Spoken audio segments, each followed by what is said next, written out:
Is there anything I can do for you two? I'm afraid that Wangsheng funeral parlor isn't in the best state to receive guests. We've come to see Zhongli. Could you please tell him we're here? Unfortunately, Zhongli isn't here at the moment. It seems he went to Northland Bank. Doesn't the Northland Bank belong to the Fatui? Last time we saw Zhongli was before we went to the Golden House. Do you think he doesn't know about the attack on Liyue? Visiting the Fatui at a time like this, we had better go and make sure that everything is okay.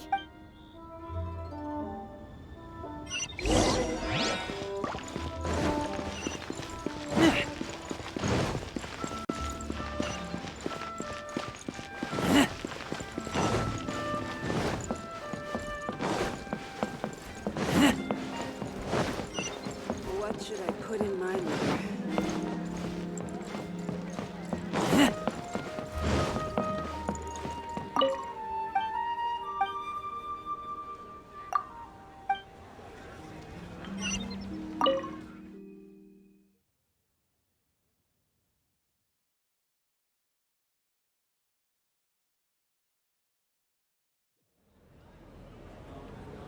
You call this cooperation between Harbingers?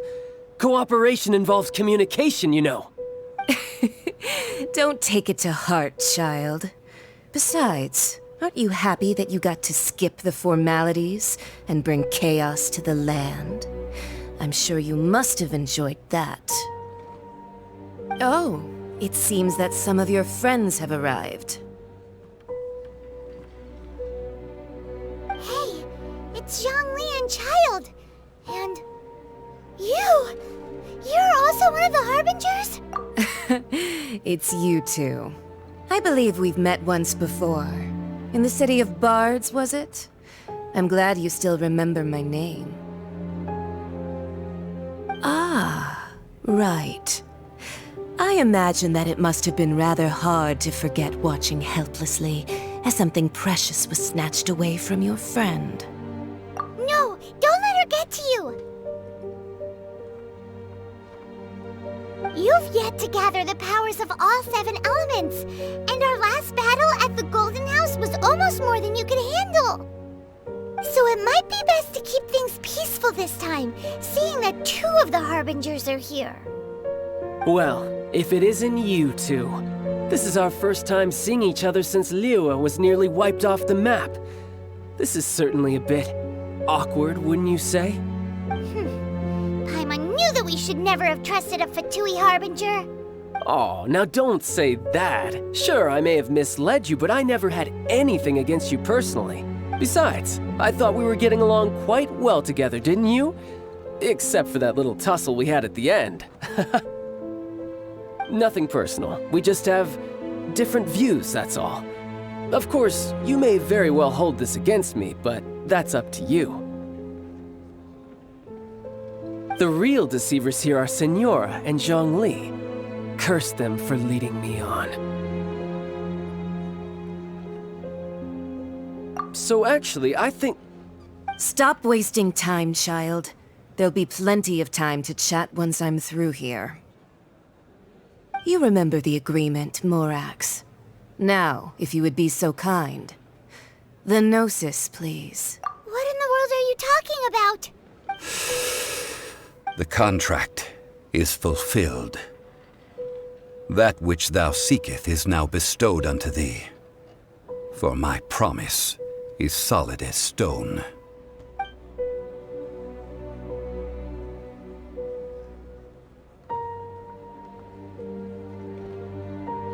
How sanctimonious. What? So you're the Lord of Chio? No, wait! That's an exciting twist and all, but why give the Gnosis to the Fatui? I do not give it for free. I give it as agreed upon in the contract. For it is a matter solely between the Tsaritsa and I.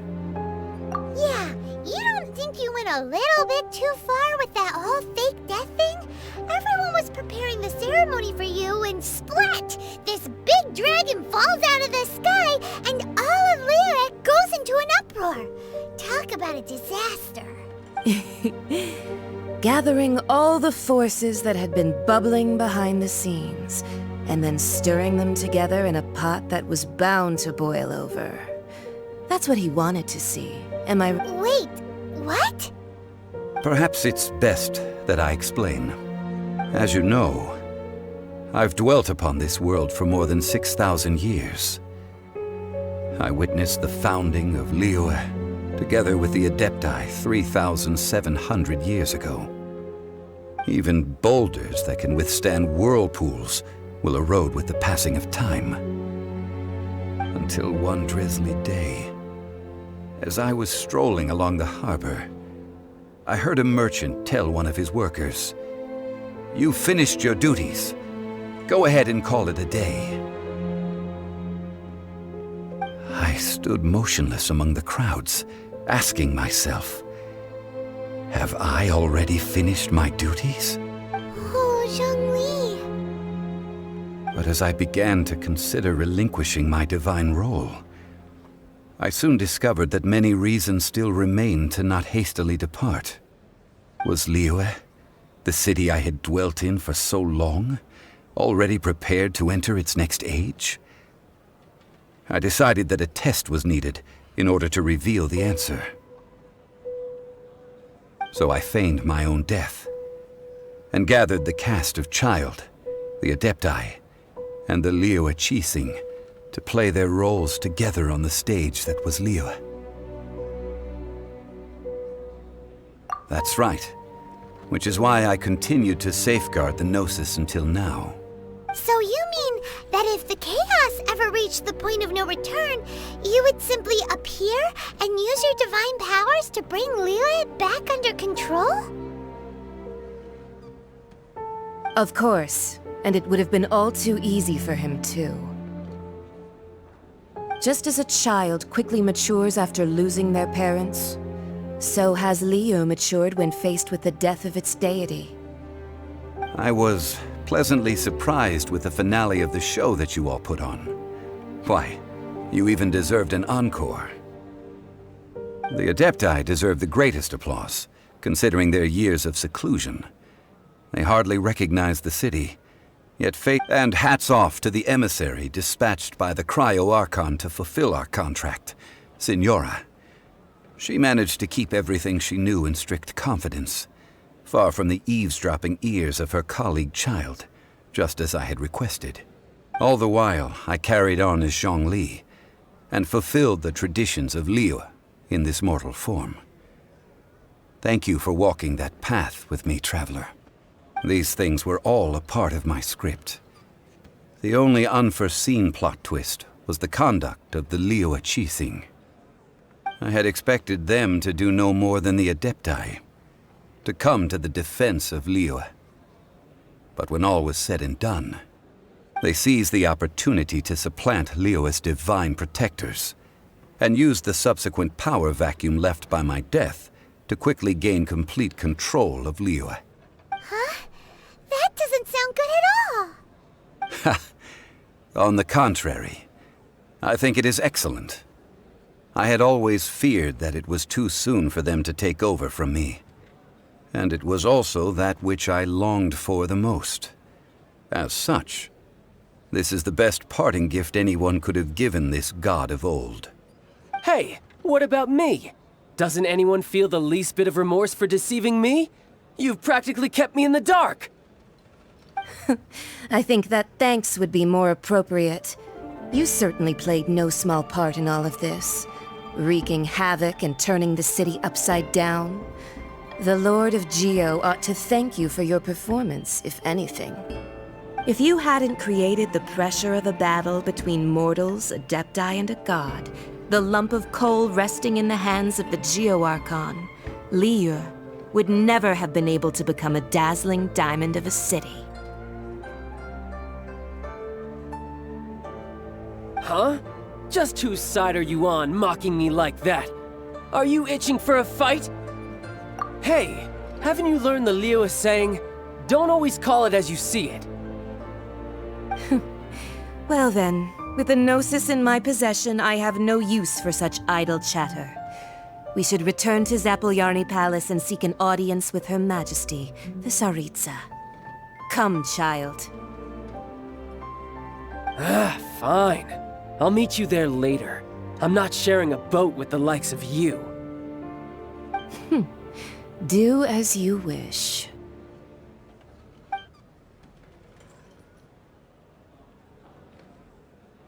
Now then, is there anything else you wish to ask me? Right! As Zhongli always told us, a good trade is a fair trade.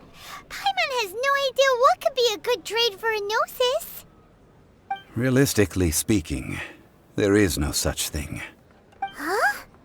However, I am the god of contracts. For thousands of years, I have made countless contracts. If the deal was of no benefit, then I certainly would not be inclined to agree to it. My agreement with the Cryo-Archon will be the last of my contracts as the Geo-Archon. My contract to end all contracts. As for the bargaining chip that the Tsaritsa used to balance the scales, uncover that answer for yourself in your future journeys.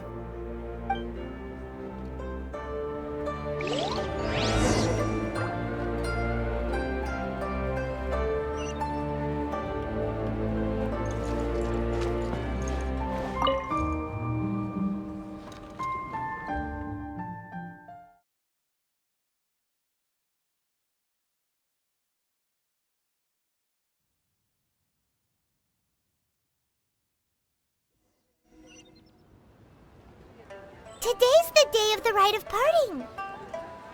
Although the star of the show is fake, we've spent so much time trying to organize it, it would be a real shame not to go there now.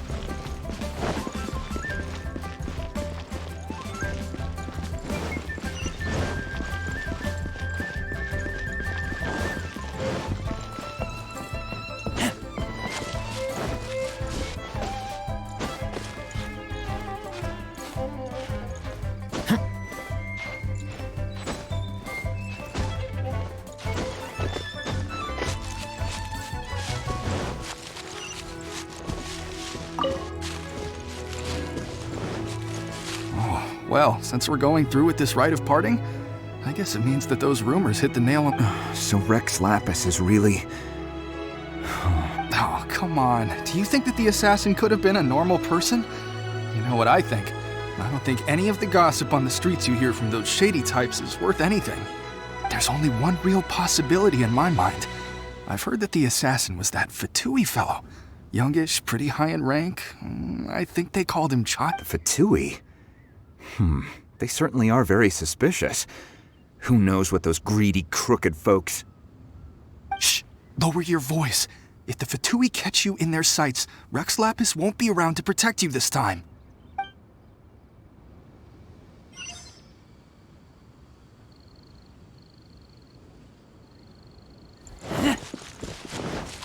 You know that god from the ocean couldn't have just shown up out of nowhere. I mean, it's been 2,000 years since Rexlapis subdued it. Yes, and to think that this happened right on the heels of the incident with Rexlapis, too. Say, do you think the person who assassinated our lord and released that evil god might have been one and the same? Now that you mention it, that's very possible. Yes, it's very possible indeed. I mean, it all fits together. That person must have colluded with the evil god to harm Rexlapis. Oh, that wicked, black-hearted scoundrel.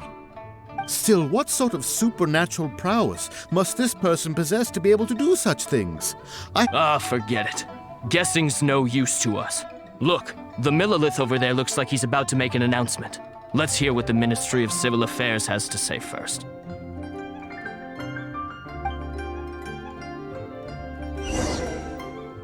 Please be mindful of your personal safety.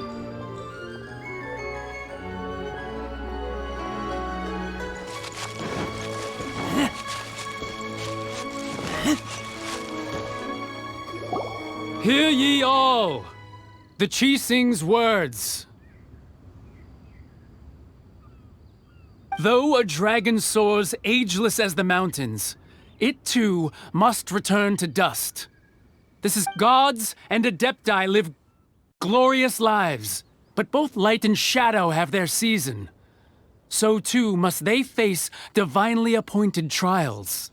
Rumors and hearsay abound on the streets that Rexlapis was murdered. Now, let the truth be having been thwarted in his trial. Rexlapis's soul has recouped the celestial heights. He beseeches the people of Liyue to grieve not and to let not their hearts be saddened. Nor are they to believe street-born rumors or indulge in baseless speculation.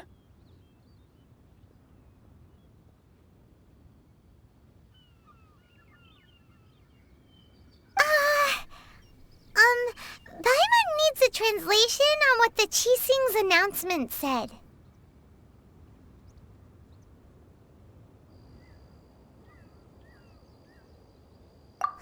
So that's how they're spinning it. Something feels off. Why would they suddenly give up looking for the murderer? Not to mention how this excuse sounds like something they just made up on the spot. Could the Qixing already have known that Rexlapis wasn't dead? But Zhongli said that neither they nor the Adepti knew anything. Did Zhongli tell them in secret after his gnosis changed hands? Exactly, right? Ooh, seems like the rite of parting has been going on for a while now. Let's go have a look.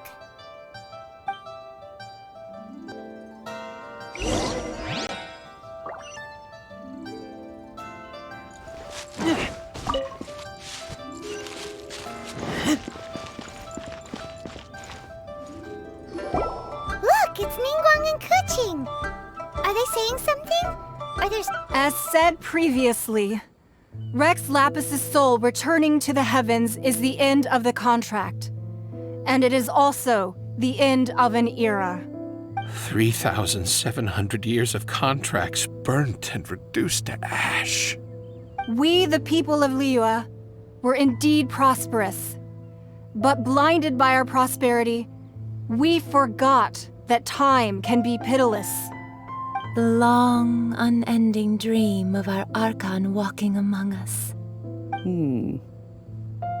Now that we have awoken from our dream, we must learn to say farewell. Will you stand with us as we re-establish our contracts? As we build a new age of prosperity? So concludes the words of Her Eminence the Tianquan. Does Her Eminence the Yuheng have anything to add? Huh? Is she looking this way? Traveler. Yikes! She really is looking our way! Is that the traveler who they say defeated the ancient god? So young. The Liyue Qixing always repay their debts. And as you have heard, our eyes see far and our reach is long. Name your price. You deserve that much. Whoa!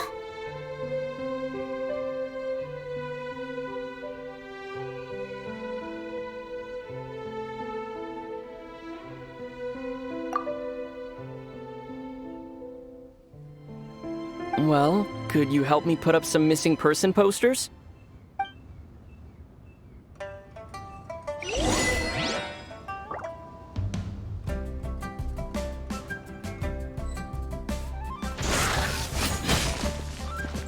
Roping...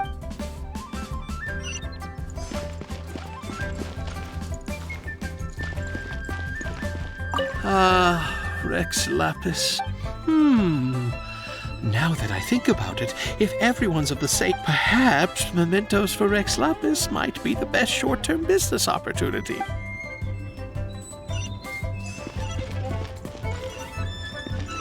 As for the mortals and adepti of Liyue, what shape shall our relationship take from now on?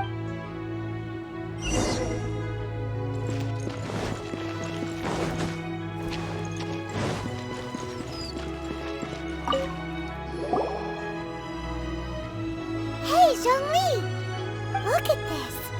Everyone in Liyue is caught up in their emotions, thinking that they'll never see Rexlapis again. And here you are looking all relaxed. Why would I not feel more at ease after laying down the burden I have borne for 3,700 years? Right. If the two of you can spare the time, I should treat you to a meal at the Shinya kiosk. Ha! That sounds like big talk, Zhongli. Paimon might have believed you if you were treating us to some third-round knockout, but you'd have to pay out your nose just to stand inside Shinya kiosk. Are you sure you can afford it? You're right. I do like the Mora. But why would Morax lack Mora? As the rexlapis Morax, I can easily create Mora. But since I have chosen to walk this earth as the mortal Zhongli, when I was journeying with you, though I still had the Gnosis in hand, I knew that I must soon retire from my role as an Archon. So I had to rehearse a little for my new life. Oh, no wonder! Paimon gets it now. You didn't look at the price tags when we were spending because you've never had to.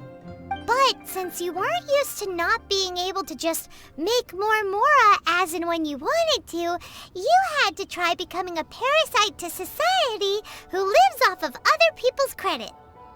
Well, we were only spending Fatui money. You don't have to say it like that. In the City of Commerce, we do not merely exchange money or goods. We also exchange knowledge, memories, and foresight, as well as positions, roles, and lives. The Archon Morax could never experience life as the true mortal Zhongli could, no matter how many times he descended to be with his people. I must thank you for that. I will treasure the memories that I made as Zhongli, traveling the streets of Liyue with you. That is true. But there is no journey that does not end. No meetings without partings. Paimon thinks that we should make a move and continue our search for the Seven. I fear that continuing your journey may be difficult. The nation that neighbors Liyue by sea, Inazuma, is presently closed. The Electro-Archon Ball. And just as the people of Liyue preferred to call me Rexlapis, she too goes by another name among locals in Inazuma. Paimon thinks we've heard that one before. Right? That is the case. And since Raiden is also the shogun of the Inazuma Bakufu. That said, though people at the wharf were saying that the situation in Inazuma is very tense, Paimon doesn't remember that always being the case. It wasn't that bad last year. Zhongli, since you're Rexlapis, shouldn't you know something about what's happening there? Just how did Inazuma become a closed nation? It's because of visions. Visions?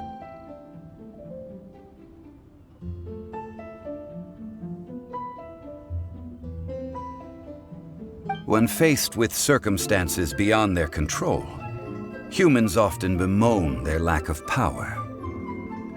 But if a person shows true strength of will at a desperate and fateful moment in their life, the gods will look upon them with favor. This is what visions are. Magical foci bestowed upon those who have been acknowledged by the gods. Uh-huh. That's how people in Teyvat see it. But starting from last year, the Raiden Shogun began promulgating the Vision Hunt Decree. Vision Hunt Decree? Yes.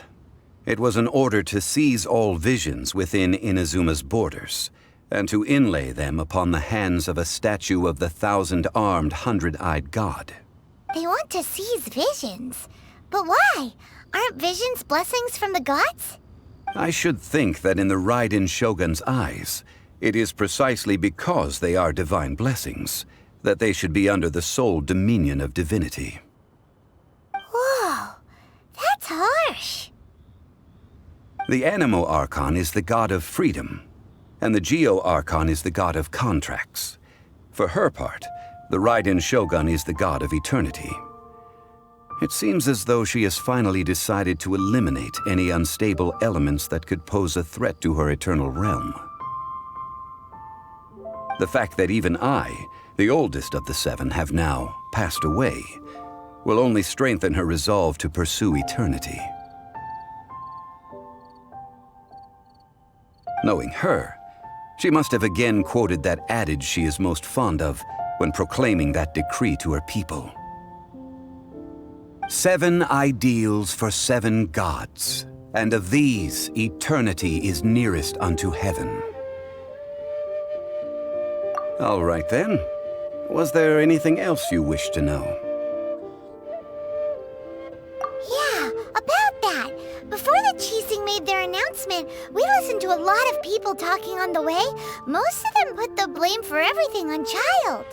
These are indeed false accusations. But it remains undeniably true that Child did send people to the Jade Chamber to prevent the Adepti and the Chising from defeating the ancient god. I've heard that Ningguang is busy milking that for all it's worth on the foreign relations front at the moment. Browbeating. Ha!